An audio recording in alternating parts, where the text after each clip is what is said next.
So the open center happens on its own. It just starts to happen.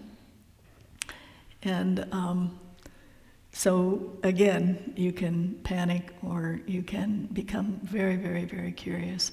What is it like to live without that?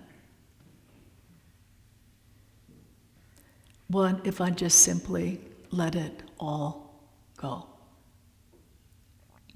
The idea and the control and the defense,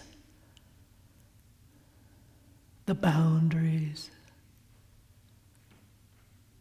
the structure, the routine, the mental concepts, all of it. All the protecting that we've done through time. And it's a good thing, it was wise. It was coming from wisdom.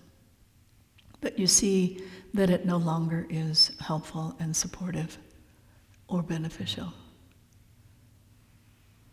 They were all created out of a conglomerate of memory and conditioning. And we all do it differently. I mean, it's sort of interesting watching it so intimately and closely and obsessively for so long, is that I see now it's happening much, much, much faster. It doesn't have to be these huge, dramatic kind of things that I went through and I watched a lot of people, or some other people go through. It often just starts to, you just see that now there's more space in your head, literally.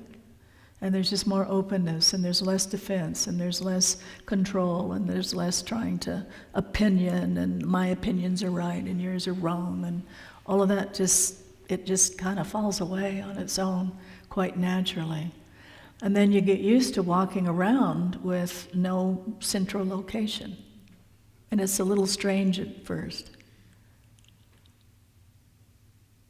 But it feels so wonderful because when triggers or certain things that used to set you off in some kind of a compensating behavior, they just don't happen anymore. It's like dong, and there's nothing in there that receives it. It's just like,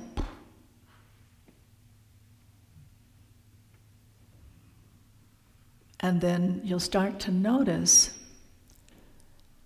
that familiar sense of the separate me, as it becomes more open and more free and more loving, because then love can fill that up again, where it used to be constricted and congested with beliefs and defenses and compensating ideas.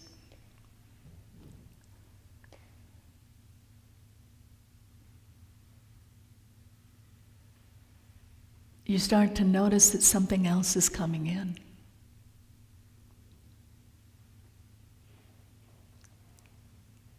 A living, awake presence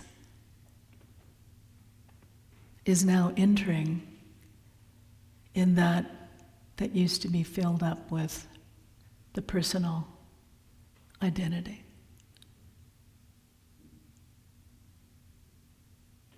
And it's so intimate.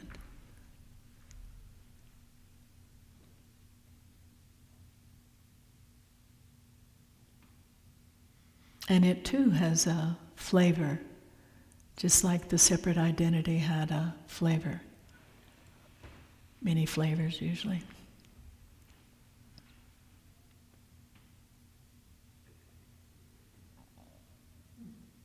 And then what happens is this presence that may have been recognized during glimpses or on the cushion, off the cushion. It happens walking across the kitchen floor. I mean, all sorts of, you know what I'm talking about. Just this arising of your nature just happens. And it happens more and more and more. And so instead of, though, it being a glimpse or some kind of a recognition, it becomes as intimate, more intimate actually than your breath. More intimate.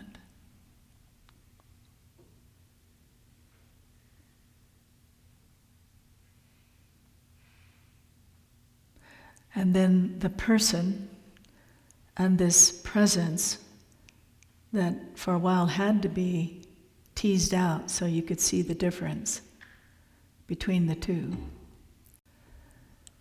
they collapse. And this holy presence just begins to shine through the life. And so now the me and the human experience and this being is one thing. And then one begins to live one's life as that.